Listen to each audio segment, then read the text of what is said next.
مظلومین کشمیر پر ڈھیر سارے افسانچے موصول ہوئے تھے. ان میں سے کچھ افسانچے تو لگا دیے تھے، مگر ایک بڑی تعداد میں افسانچے بچ گئے تھے. ان میں سے چند منتخب افسانچے پیش کیے جا رہے ہیں. راجہ یوسف کا نام محتاج تعارف نہیں، اردو دنیا میں ایک بڑا نام ہے. یہ اننت ناگ کشمیر سے ان کا تعلق ہے. یہ دوردرشن کے لیے بھی لکھتے رہتے ہیں. ان کے افسانوں میں اور افسانچوں میں بڑی کاٹ ہوتی ہے. دل ہلا دینے والی کہانیاں لکھتے ہیں. زخموں کو یہ سامنے لے کر آتے ہیں. راجہ یوسف کا یہ افسانچہ مجھ تک فیس بک کے ذریعے پہنچا. امید ہے آپ سامعین کو بھی پسند آئے گا. تو چلیے اب چلتے ہیں راجہ یوسف کے افسانچے کی جانب.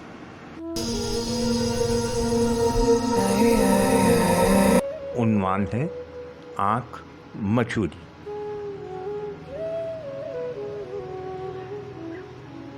میں گھر کی گلی سے مین روڈ پر آ گیا. اب چوک تک صرف 200 قدم ہی چلنا تھا کہ زوردار دھماکہ ہوا. سامنے سے کچھ دکھائی نہیں دے رہا تھا. آسمان تک گرد و غبار چھا گیا تھا. دھماکہ چوک میں ہی ہوا تھا. 20 لوگ مارے گئے تھے اور 100 سے زیادہ زخمی ہو گئے تھے. پارک میں کافی بھیڑ تھی. میں دوستوں کا انتظار کر رہا تھا کہ طارق ہاشمی کی کال آ گئی، جلدی ریسٹورنٹ پہنچ جاؤ. ہم اب پارک میں نہیں ریسٹورنٹ میں مل رہے ہیں. جاوید سب کو چائے پلا رہا ہے. میں جلدی پارک سے نکل آیا. ابھی ریسٹورنٹ میں گھسا ہی تھا کہ تڑ تڑ گولیاں چلنے کی آواز سے ماحول گونج اٹھا. ہم سبھی ریسٹورنٹ کی کرسیوں اور ٹیبلوں کی آڑ لے کر چھپنے لگے. پارک میں کئی خواتین اور بچوں کی لاشیں خون میں لت پت ہو رہی تھیں. سجاد نے گاڑی روکی اور مجھے اشارے سے بلایا. میں اس کے ساتھ گاڑی میں بیٹھ گیا. ابھی ہم 100-200 گز آگے گئے تھے کہ پیچھے بم پھٹا.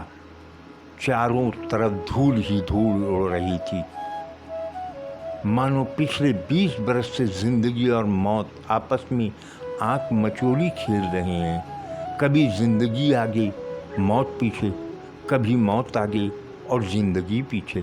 حسب معمول آج میں پھر گھر کی گلی سے مین روڈ کی طرف جا رہا تھا اور موت کئی نکڑ پر پوزیشن سنبھالے کھڑی تھی.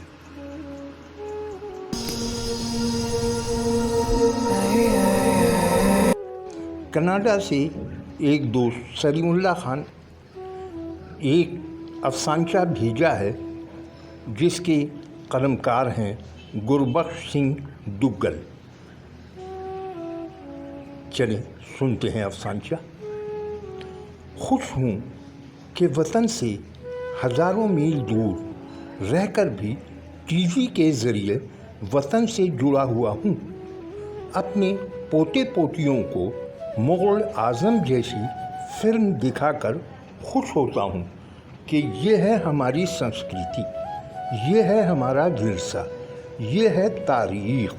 لیکن اب ٹی وی دیکھ کر مجھے عجیب سا احساس ہونے لگا ہے. میرے وطن کی جمہوریت پر جمود چھا گیا ہے. چند باولوں کی ضد نے مجھ پر گھبراہٹ طاری کر دی ہے. میرا وطن بوچڑ خانہ بنتا جا رہا ہے اور وہ لوگ جو مباحثات میں حصہ لینے کا ناٹک کرتے ہیں وہ بھی کیسی اوچھی حرکتیں کرتے ہیں.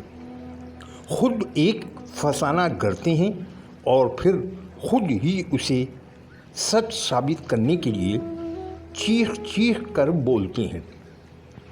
کشمیر کے لاکھوں لوگوں کو قیدی بنا کر تھوڑا تھوڑا کر کے قتل کر رہے ہیں اور کہہ رہے ہیں وطن کی سلامتی کے لیے ایسا ضروری ہے۔ ان مباحثوں کو سن سن کر میں سوچ رہا ہوں یہ کون سی جمہوریت ہے؟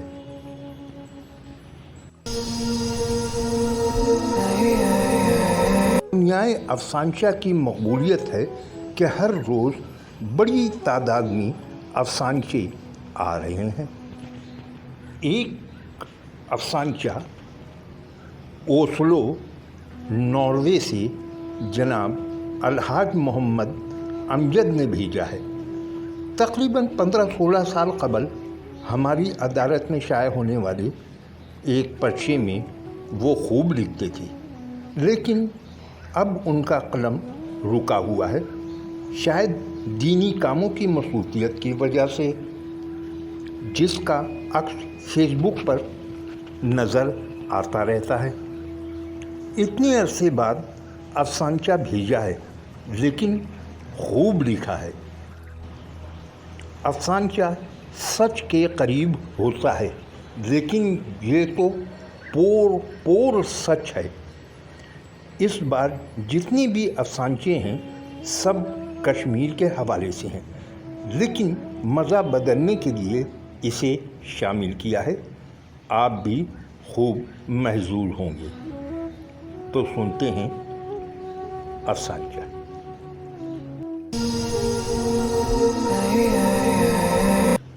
وطن سے اتنی دور رہ کر بھی ہمارا دل وطن کی تال پر دھڑکتا ہے۔ ابھی میں نے ٹویٹر پر ایک دلچسپ پوسٹ دیکھی، اس کے نیچے جواب دیکھا اور مسکراہٹ نے ہونٹوں کو چوم لیا۔ آپ بھی ملاحظہ کریں۔ انڈیا کے سابق کرکٹر اور موجودہ رکن اسمبلی گوتم گمبھیر نے رافیل طیارے کی آمد پر پوسٹ لگائی، آخر کار بڑے پرندے آ ہی گئے۔ جواب میں آسٹریلیا کے عالمی پیمانے پر مشہور صحافی ڈینس نے لکھا، بس خیال رکھنا یہ سرحد پار نہ کر جائیں ورنہ پاکستانی کچرے کا ڈھیر بنا دیں گے۔ ٹویٹ دیکھ کر میں سوچ میں پڑ گیا، ہماری بہادری کی دنیا قائل ہے، لیکن ہم اپنے آپ کو کب پہچانیں گے؟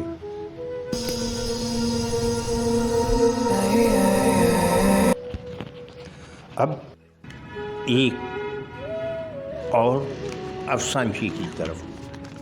اقبال خورشید افسانچوں کی دنیا میں ایک بڑا نام۔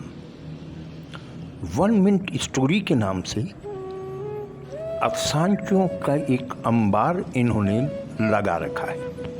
روزنامہ ایکسپریس، روزنامہ دنیا اور اس کے علاوہ فیس بک پر بھی ان کی 1 منٹ اسٹوری آپ پڑھتے رہے ہوں گے۔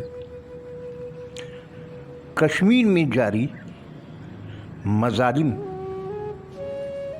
کے تناظر میں کیا خوبصورت افسانچہ لکھا ہے۔ عنوان ہے خاموش تصویر۔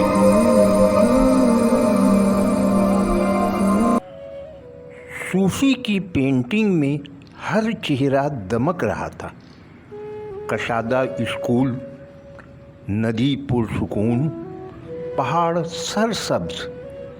صوفی کا تعلق ناروے سے ہے۔ روماریو کے فن پاروں میں ہر چہرے پہ مسکراہٹ تھی۔ کلاس کی کھڑکی سے درخت دکھائی دیتے، سمندر شانت، ریت سنہری۔ روماریو کا تعلق برازیل سے ہے۔ خالد کی تصویروں میں چہروں پر اطمینان تھا۔